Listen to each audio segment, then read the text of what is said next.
శ్రోతలకు నమస్కారం. మన ఛానల్కు స్వాగతం. శ్రీరామచంద్రాయ నమః.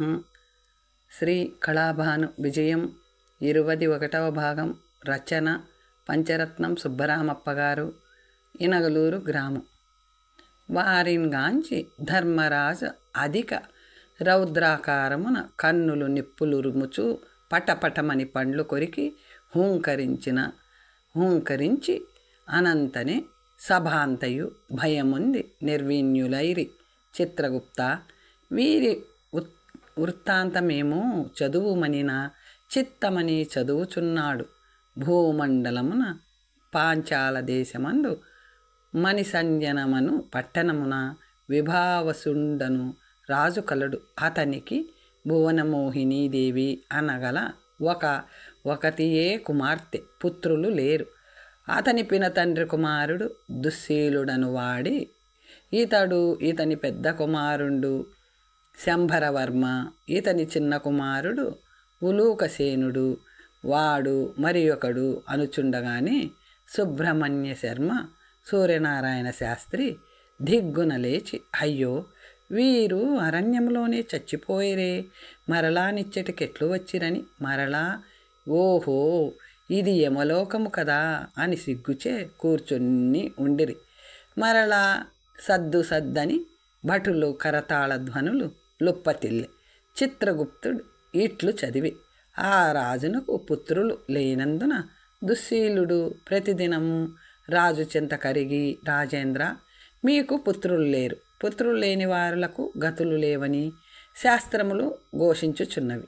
దత్తపుత్రుడునైనను స్వీకరింపవలేను. ఇదో నా రెండవ కుమారుడు ఉలూకసేనుని నీకు దత్తత వశంగెదను, గైకొనుమని చెప్పుచుండే.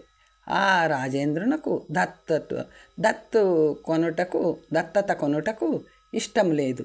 ఇతడి ప్రస్తావన తెచ్చినప్పుడంతయును దుశ్శీల నాకేకైక పుత్రిక, నేను నా బిడ్డను బాసియుండజాల, ఎవడైనా తగువైన వరుణెన్కొని వసంగి ఈ రాజ్యమిచ్చి ఇచ్చటని నిలుపుకొనేదా, ఆ వలన వారికొక పుత్రుడు కలిగినేని వాడే వంశకర్త అవునని చెప్పుచుండే. దుశ్శీలునకు రాజ్యాపేక్షచే నా మాటలు రుచింపలేదు. ఒక దినమున తన కొడుకును తాను కలిసి ఈ భువనమోహినిని భూమి ఎందుండుటచే కదా దత్తు తీసుకొనుటకు వారు ఒప్పుకొనకయున్నాడు. ఈమెను సంహరించితిమేని విధి లేక అప్పుడు దత్తత తీసుకొను కనుక ఆమెను సంహరించమని సమయంను వేచి ఉండిరి. ఆ భువనమోహినీదేవి ప్రతి శుక్రవారం నాడును భువనేశ్వరీదేవికి పూజలు నర్చి వచ్చుచుండుట వాడుక.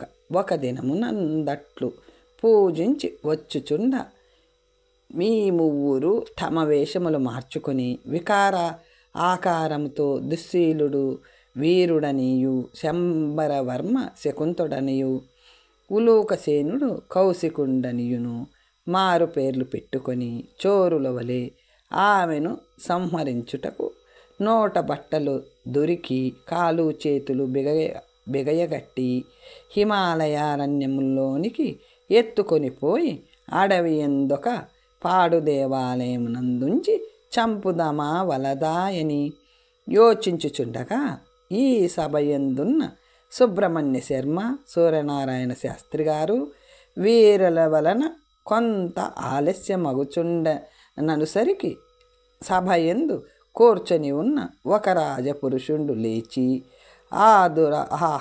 దురాత్ములారా, దుశ్శీల, శంభరవర్మ, ఉలూకసేనులారా, పాపాత్ములారా, మీరేనా నా బిడ్డను అడవుల పాలనర్చి చంపివేసితిరే?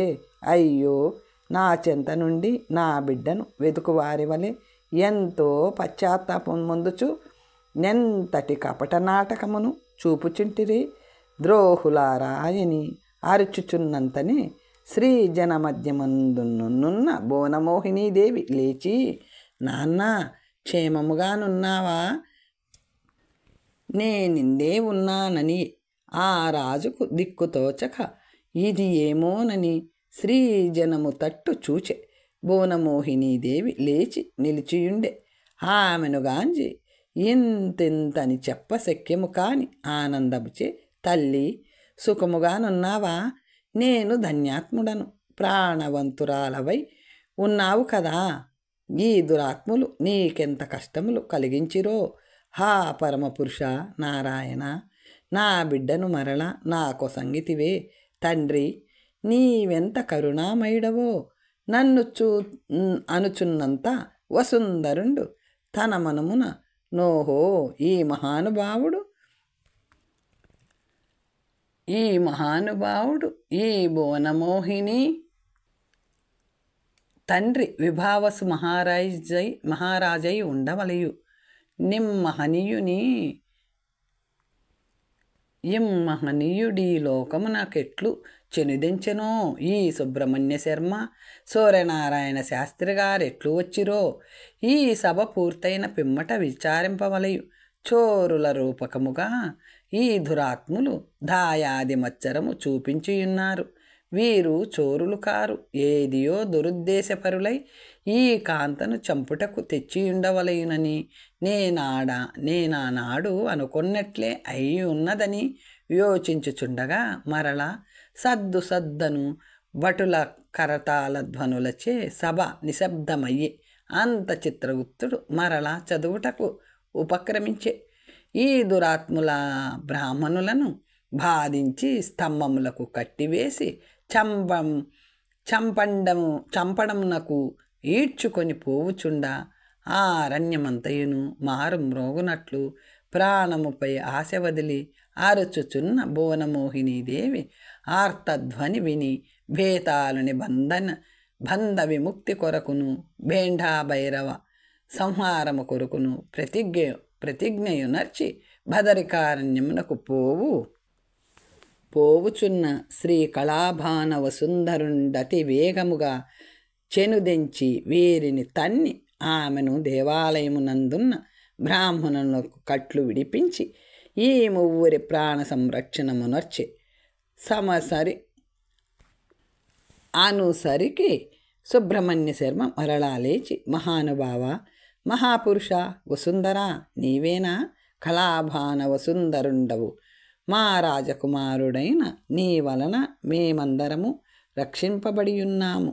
నిన్ను తెలుసుకోలేమైతిమి. మీ తండ్రి నేను యోచించితి.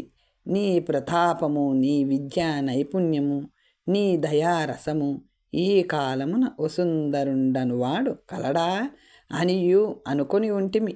ఇప్పుడు నా మనస్సందేహము తీరియున్నది. నాయన, ఎంతమందిని ప్రాణాపాయము నుండి తప్పించున్నావు. ఎట్టి దుర్మార్గులను మట్టుబెట్టి ఉన్నావు.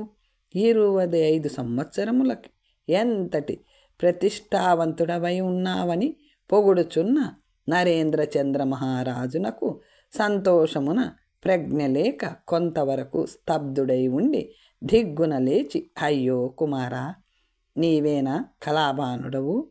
చిన్నతనమందు ఋషుల చెంత విద్యాభ్యాసమునకు విడిచి నదిగా నిన్ను చూడకుండినందున గుర్తింపలేకపోయితిని. తండ్రి, తగు సమయముననే వచ్చి మీ తల్లిని పెద్ద పులి బారి నుండి తప్పించి మాతృరుణము తీర్చుకొంటివి. ఎంతటి వాడివైతివప్పాయని కళాభానుని గట్టిగా ఆలింగనము చేసుకొని నిలువంబడియే. శ్రీజనములయందున్న ప్రియంవదాదేవి లేచి, కుమారా, కళాభాను, వసుంధర, నా ప్రాణదాత, తండ్రి, మరలా నిన్నాటికి చూడగంటి. ఏది ఇచ్చటి కరుదెంచి నాకొక ముద్దొసంగి పొమ్ము కుమారా ఎనిన తండ్రి బాహువులలో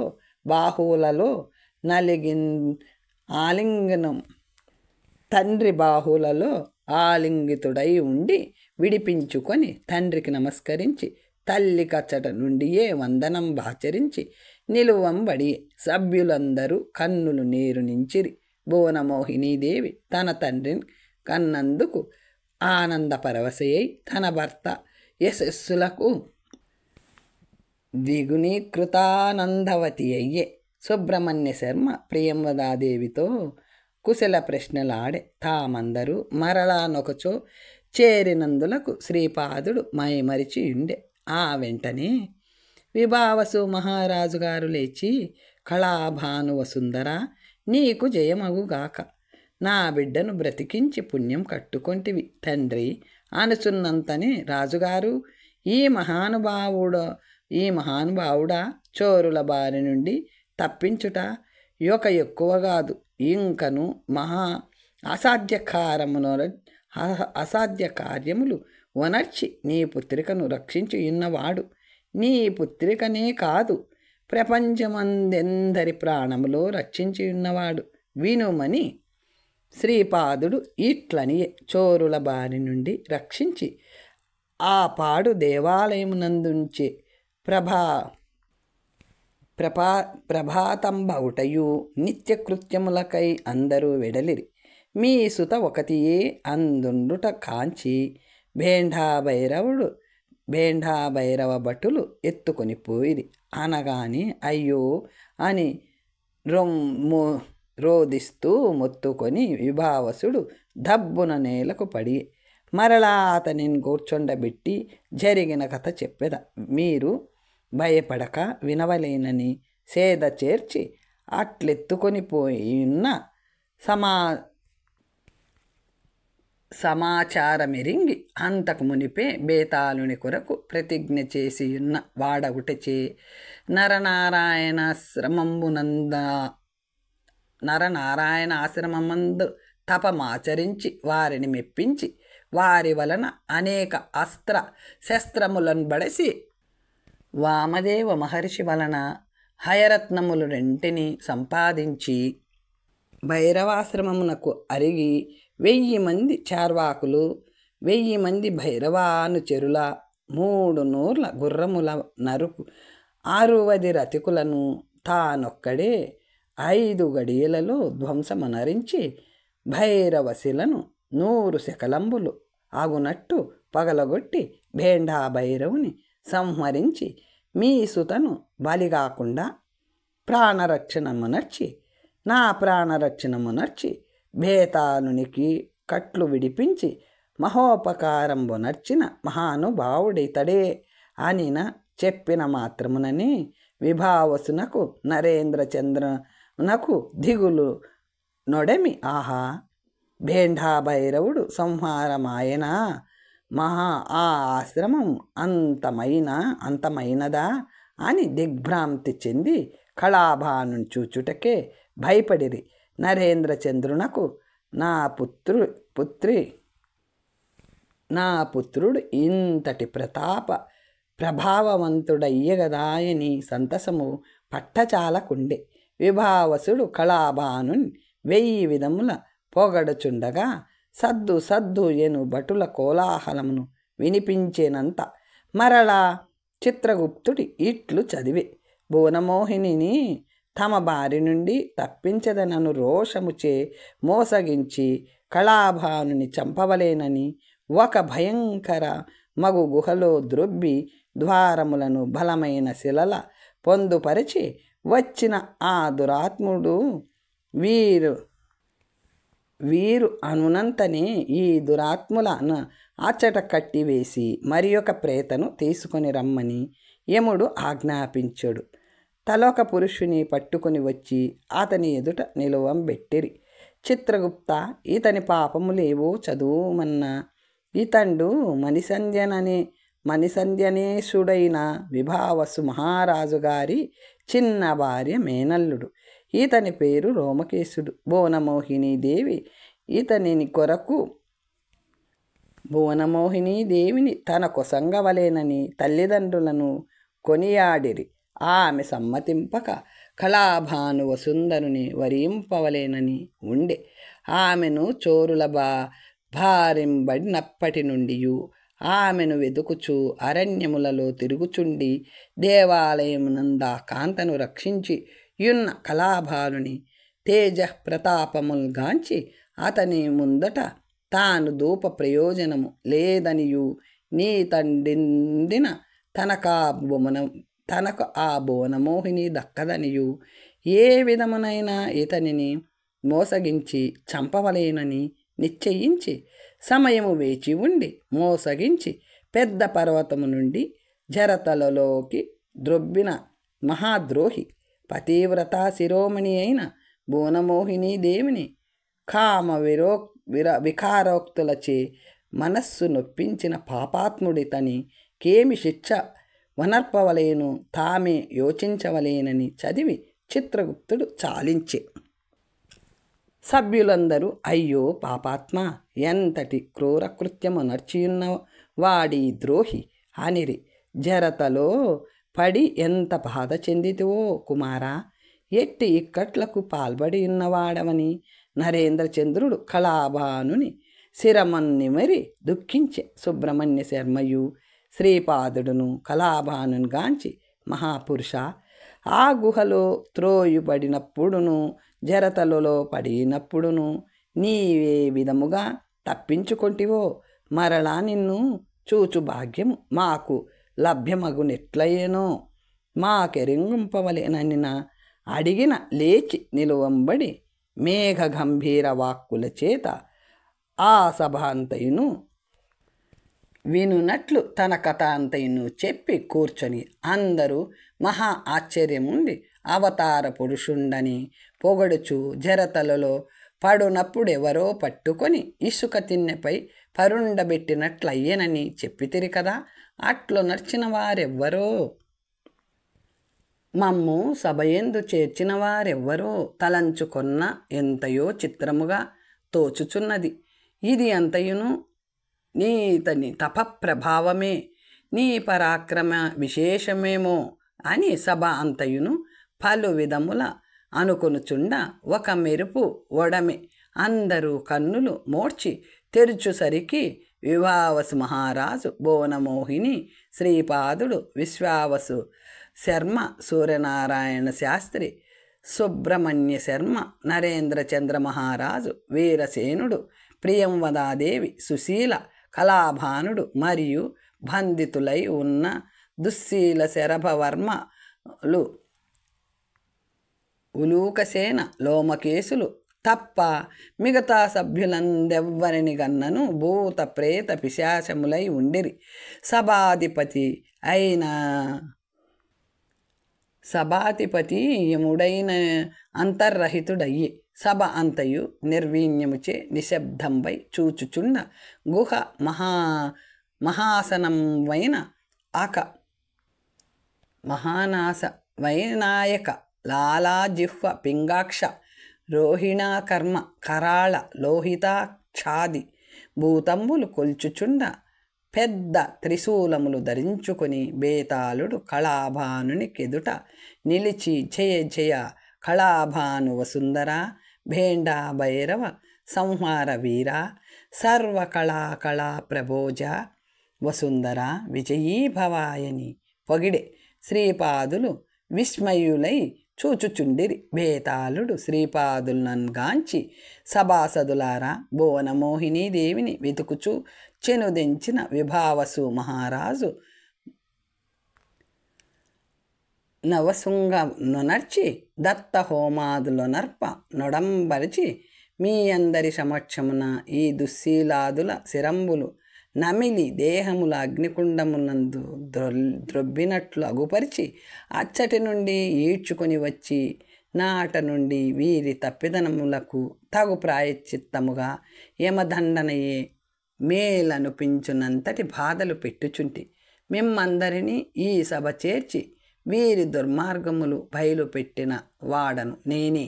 ఈ మహాపురుషుడు జరతలో పడుచుండ నీతన్ పట్టుకొని ఇసుక తిన్నెపై పరుండబెట్టి ఏ విధమైన బాధ లేకుండునట్లు ఉనర్చి ఆవల లోమకేశునికి భువనమోహిని స్వరూపంబున బాధలు పెట్టి తలక్రిందులుగా వ్రేలాడదీసిన వాడను నేనే. భేండా భైరవ సంహారమైనంతనే ఈతని ఆజ్ఞచే భువనమోహిని దేవి నా దేవాలయం మందుంచక ఈ నా లోకంబునకు ఉద్యానవన సౌధంబునం దుంచి తొల్లి నాచే రక్షింపబడిన సుశీలాదేవిని సహా తెచ్చి ఇచ్చట చేర్చి మీ కన్యోన్య సందర్శనంబొనర్చి ఈ మహానుభావుని మనస్సు సంతోషంబొనరింప ప్రయత్నించిన వాడను నేనే. ఆహా, ఈ సహాయము మహాత్మునకేమాత్రమై ఒనర్చినను మహాత్మునకేమాత్రము ఇతండొనర్చిన జగద్దద్భుత అద్వితీయ ప్రతాప సహాయము నిధి చెప్ప నాకు సిగ్గొగుచున్నదని చెప్పుచున్నంతనే నరేంద్రచంద్రుడు కుమారుని తేజ ప్రతాపములకు ఆనందముంది తనకు త్రైలోక్య సింహాసనాధిపత్యము వచ్చినంతటి సంతోషమున ఉబ్బి దిగ్గున లేచి కుమారుని కౌగిలించుకొని ఆవల బేతాళుని గాంచి భూతాదీశ, నా పుత్రుని రక్షించి మరలా నేను భూమి ఎందుండునట్లు నర్చిన పుణ్యమూర్తివని పొగడి కూర్చొనియే. సుబ్రహ్మణ్య శర్మ లేచి, భూతరాజా, నా కూతురు ఆ భైండాభైరవుని బారి నుండి రక్షించి నా మనస్సు పెట్టితివి మహాత్మా అని పొగిడి కూర్చొనియే. సూర్యనారాయణ శాస్త్రియు విభావసుడును లేచి, కళాభాను వసుంధర, మా బిడ్డలను రక్షించి భూతరాజును కాపాడి శాశ్వత యశంబు పొందితివి. నీ అట్టి కరుణామయిని మేమెందునూ కానలేదని పొగడి కూర్చుండెరి.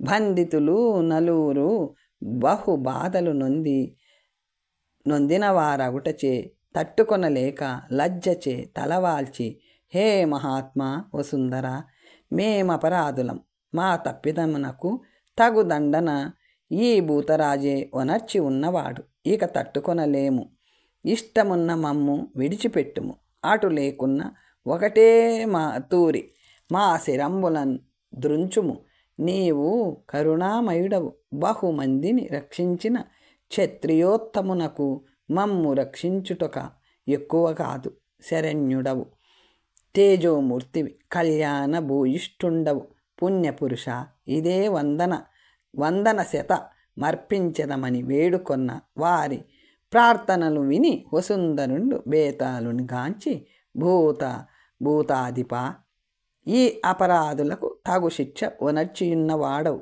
ఇక వీరికి బంధ విమోచనం విముక్తియో మనకు సంబంధించినది కాదు. విభావసు మహారాజు గారిని వారి పుత్రికకు సంబంధించి ఉన్నది. వారలకిష్టమున్న విడిచిపెట్ట నగును, లేకున్న ఖండింప నగునని చెప్పుచు ఆ అపాంగ వీక్షణములన్ భువనమోహినిన్ గాంచి చిరునవ్వుచే ఊరకుండి, స్వతంత్రులైన మీరు మాకప్పగించుట న్యాయము కాదు, మీరెయ్యది వనర్చినను మాకు సమ్మతమేనని చెప్పి వారిరువురు మిన్నకుండిరి. వారందరి ఈ రీతి మరలా ప్రసంగించుటకు ఉపక్రమించిరి. కళాభానుడు ఇలా అన్నాడు, సుబ్రహ్మణ్య శర్మగారు, కాళీభద్రుని విషయమై మీరేమి చెప్పినట్లు నరింప నగును, మీ అభిప్రాయమేమి అనెను. సుబ్రహ్మణ్య శర్మ, బ్రాహ్మణులు తమకు తెలిసిన వేదోచోదిత ధర్మము వింతకు మునుపే స్మృతులుగా వ్రాయున్నవారు, ఏ అపరాధికి తగు దండన వెయ్యదియో విమర్శించిన అందే అగుపడును. అందున నీకు తెలియని ధర్మములు ధర్మసూక్ష్మములు కలవే, నా పైన నీ దురాత్ముని శిక్షావిధి వెయ్యకము, నీ ఇష్టము అనెను. నరేంద్ర భూపతి, భూతేశ, బ్రాహ్మణోత్తములారా, నాకొకటి తోచుచున్నది, మీరందరూ సమ్మతింతురేని విమర్శించుచున్నవాడ అనెను.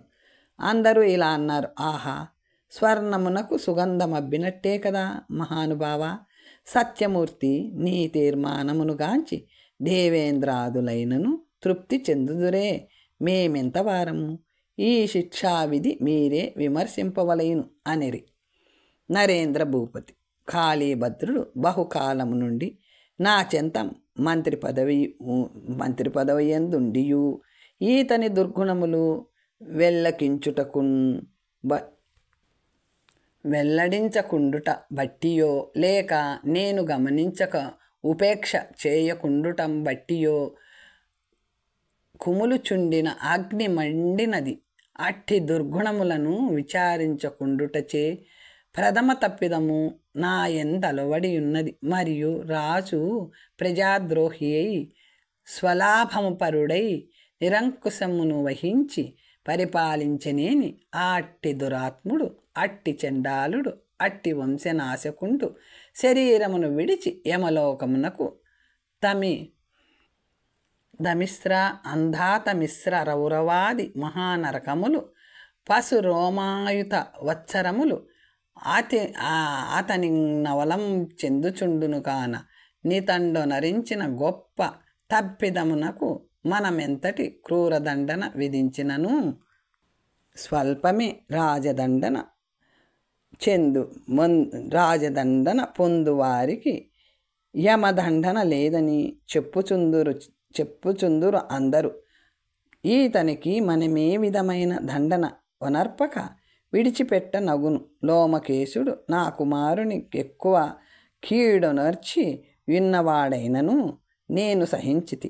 నా పుత్రుడు ప్రతాప భాస్కరుడై యశఃపూరితుడై నేడు నా కగుపడుట ఇది నాకు సంతోషకాలం.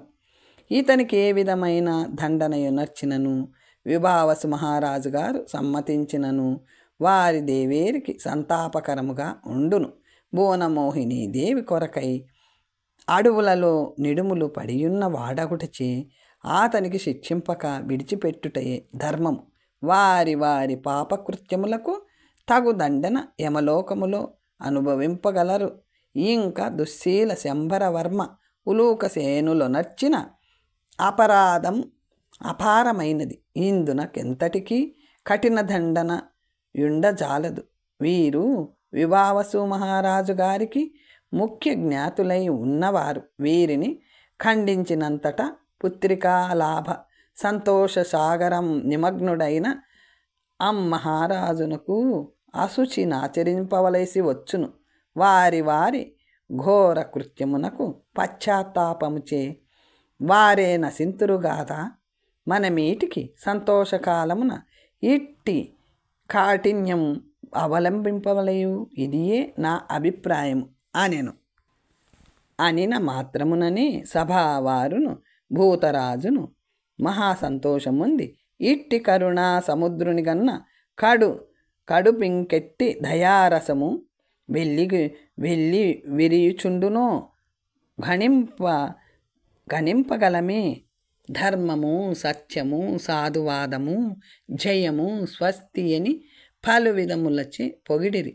కళాబాణుడు బేతాళునితో ఇలా అన్నాడు: బేతాళ, నా మిత్రులు సర్వశస్త్ర అస్త్ర కోవిదులు. నాకై ఎంతటి పైనికైనను వెనుదీయని వారు. నా ప్రతిజ్ఞ పరిపూర్ణ వేళలయందు బంధితుడై ఉన్న నీకాహారము సంగుచున్న పుణ్యాత్ములైన శబరార్భకుల 25,000 మందిని ఇచ్చటికిందోడి తెత్తాం.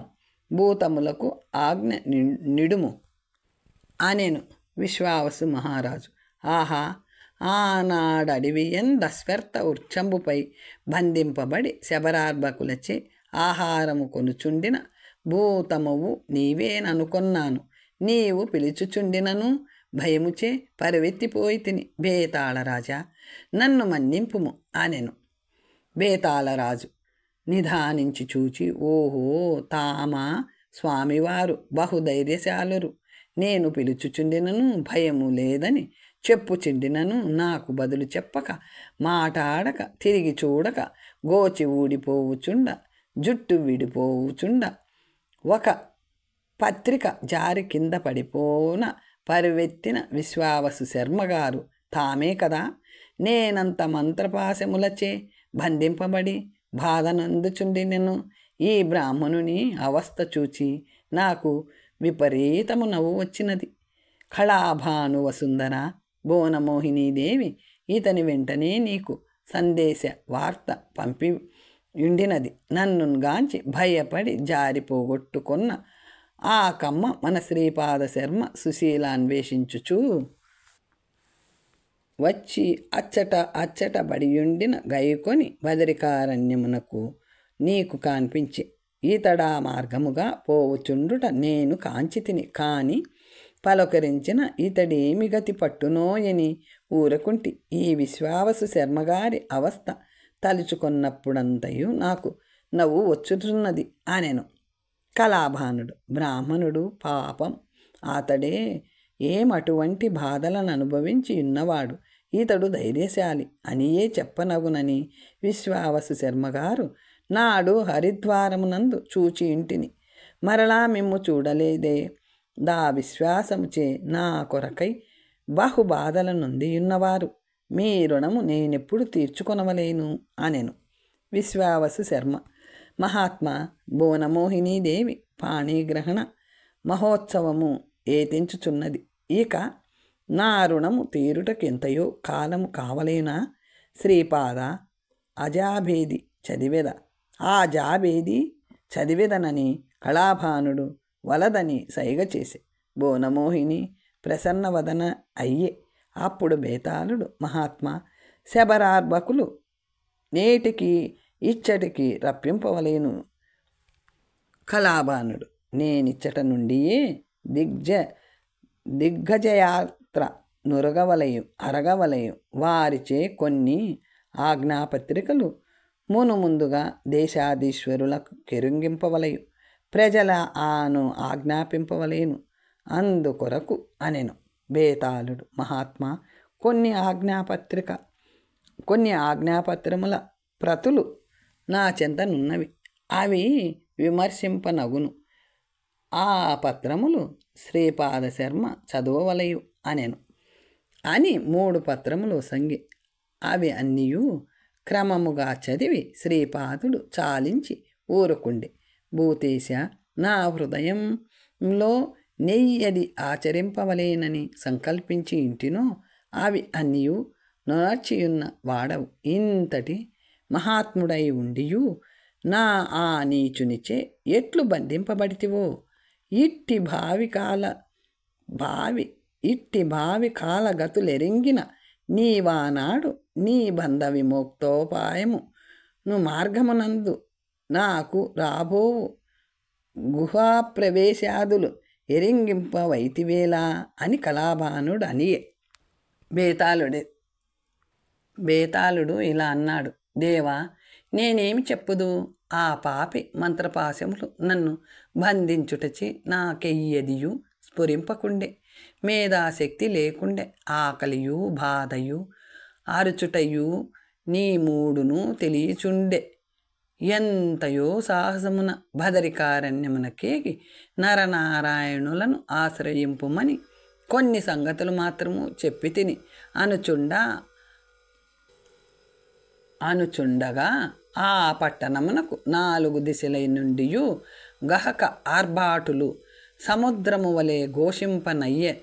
నది ఏమోనని చూచుచుండగా లక్షల కొలది భూతముల సభాభవనమును ప్రవేశించి బేతాళ కళాభానులకు వందనములు నర్చిరి. వారిని గాంచి ఏమి సమాచారమని బేతాళుడు అడిగే. కొందరు దేవా, తమ ఆనతి ఆంధ్రదేశమునకేగి ఆజ్ఞాపత్రిక నా రాజు చెంత చదివితిమి. అతడొక్క లెక్కగొనక తిరస్కరించే.